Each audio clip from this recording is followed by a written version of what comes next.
Hello, welcome. This is the best applications for each substance, starting with weed. So, weed can be very good at just managing your emotions. That's primarily what I believe its best use case is, or relaxing after work. So, the best use for it is, of course, relaxing after your day. I say this a lot in my other videos, but smoking at the end of the day is truly just one of the best feelings, and it makes your nighttime activities, whether it's gaming, watching a movie, eating, showering, whatever, just so much more enjoyable. Another great use of it is resetting your emotions. For example, say something bad just happened, like you lost 3 ranked matches in a row, and you're feeling pretty pissed off and mad about it.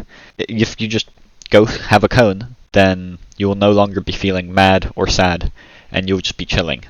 Now, this comes with a caveat, and that is that nothing bad happens after you smoke, because weed will amplify your emotions. So if you smoke and then something bad happens again, you'll immediately just feel upset again and want to smoke or whatever. You'll just be upset. So after you reset your emotions, try put yourself in a environment situation where nothing bad will happen again for a little bit, so you can just enjoy the high. Number 3 best uses of weed is, of course, hanging out with people. You're going to hear this a lot in this video, and that is that psychoactive substances are very, very social, and they benefit from a social environment a lot. So a great use of weed is to just sit with your friends, do whatever with your friends, and then, have a couple balls, have a J that you pass around, have a cart, have dabs, whatever it is. But just smoking in a group of people is such an enjoyable experience, and it makes everybody else so much more friendly and enjoy it too. Moving on to mushrooms. The best application of mushrooms, in my opinion, is for self-therapy. They're not the most for fun drug out there. They're not the most crazy drug out there. They definitely can be if you take a high enough dose. But something like ketamine or acid is going to give you a much more intense experience at lower doses compared to mushrooms. But what mushrooms excel at is examining your mind, examining your inner thoughts and your behavioral patterns. Really just asking yourself, why do I think what I think? Why am I acting the way that I am? Why do I feel the way that I feel? Is the best use of mushrooms. They will guide you, they will clear your mind for you and make it so much easier to gather your thoughts and understand why you do things, why you feel certain ways. Another great use of them is increasing empathy. So mushrooms are great at making you think of things from an outside perspective, which is part of the reason why they are so good at self-therapy. But because of that thinking of things from a different perspective aspect, they also make you way better at empathy. If you take shrooms, you're going to be much more sympathetic, much more empathetic. You're going to be able to share and partake in other people's experiences a lot more, which can be very good because, it'll make you more friendly. It'll make you not more talkative, but better in conversation, because you're able to listen and engage with what the other person is saying way more off of shrooms. And that's a really good use of them. They really are not a party or go crazy drug in most situations. They're a chill, I want to get in touch with my inner self, I want to be a more mentally healthy individual type of substance. Next, acid. So one of the best uses for it is to not need to sleep. I've never done uppers, but a lot of people can't sleep off of uppers, so that's great for them. But off of acid, I not only don't need to sleep, but I also don't really feel any negative effects from not sleeping. You don't have that fatigue, you don't have that mental fog, you don't have the slowness of thought or of your body. You feel energized and ready and fine for 18 hours, 12 hours after you take the tab. So if you time it at night, in the evening, and you get that burst of energy in the evening, then you just won't have to sleep and you have a whole night. Granted, you're not going to be able to be very productive in that night, unless you microdose, but generally you're not going to be very productive in that night because you are tripping on acid. But that's still a very good use of it, is to just not sleep, and I find that very useful and nice when I do it. Next use. You have a whole day where you don't have anything to do, you just want to have fun, and you just want to like go crazy, you know? Like you just want to forget all your tasks, all your responsibilities. Preferably you already have them done, of course, but you know.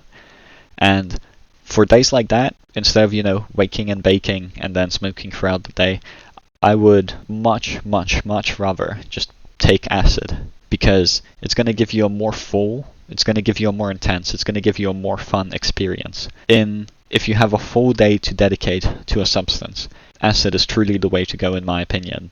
It is so good at just filling your day and turning an empty day into something memorable, enjoyable, and even useful sometimes, because you know you can still use it for mental introspection, you can still use it to self-therapize. But it's also a lot more fun than shrooms, and it'll give you a very intense and very fun experience if you have the time to give it.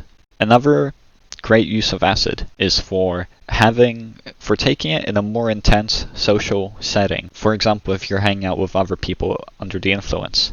Most of the time, this is like a drunk nightclub, or you're going out to the city.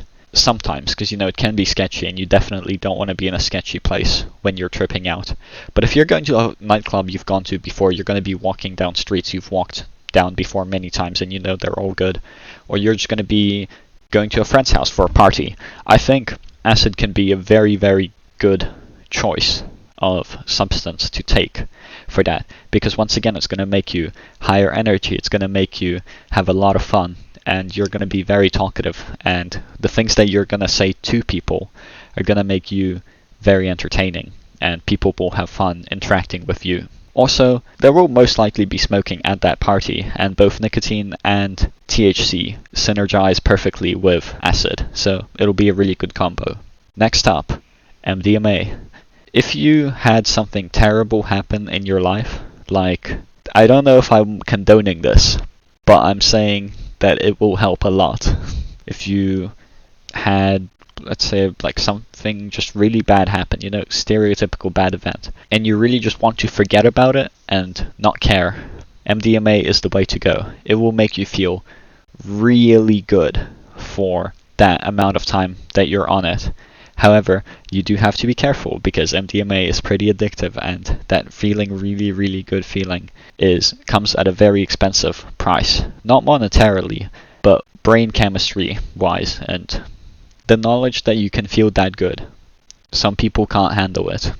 Another great reason for taking MDMA is if you're going to a music-heavy social hangout. For example, like, again, a nightclub, a rave, a music festival. Those are all places you're going to find a lot of MDMA, because people know this. It's really good at amplifying music and amplifying hangouts. It's going to make them both much more enjoyable and more fun. And now, this is the most applicable and I would say best use of MDMA, because you know you can take it to feel really good, but you can't really rely on it as a coping mechanism, because realistically you should be doing it once every 6 months. You know, like, it's pretty bad for you. But candy flipping is going to enhance both the MDMA and the acid high. For those of you who don't know, candy flipping is combining MDMA and acid, and you kind of just get the best of both worlds.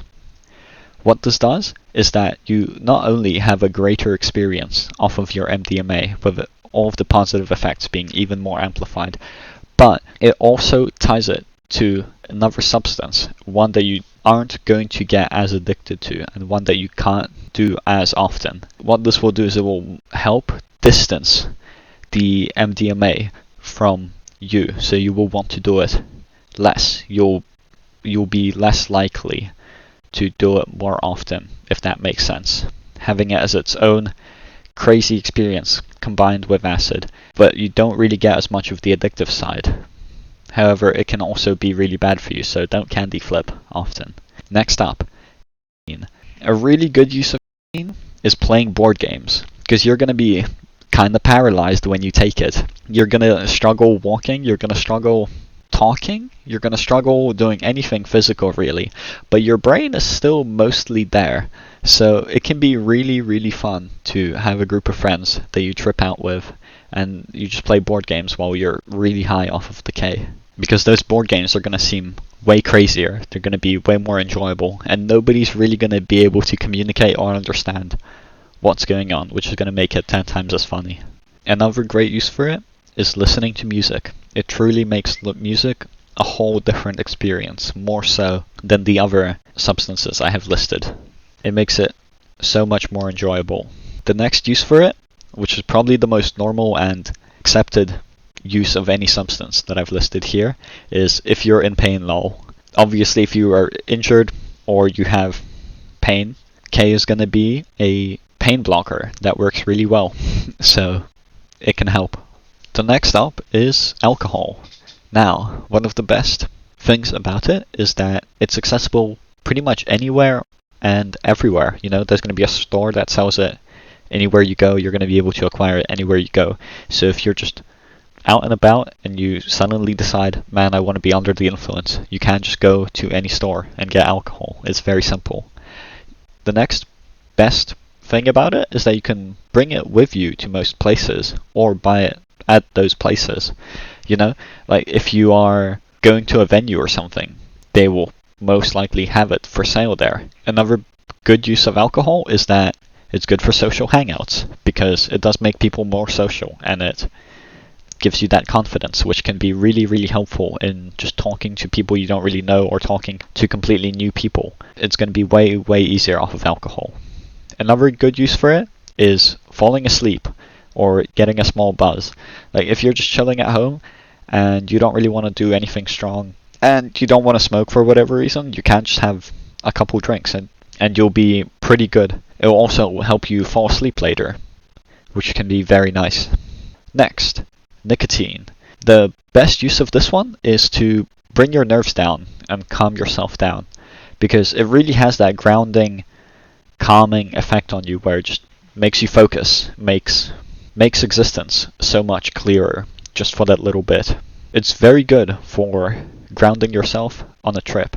If you feel that you're tripping out and it's way too intense and you really can't handle it, nicotine will help you bring yourself down and not get overwhelmed by the experience. It also feels way nicer if you are already on something, you know? It by itself is not going to be a very intense feeling or experience, and it's going to last quite a short time. However, if you are on something, for example, weed or acid, it will be a way stronger and more pleasurable feeling than it would be by itself. Okay, that's the end of this video, because that's every substance that I want to talk about. Thank you for watching. Goodbye.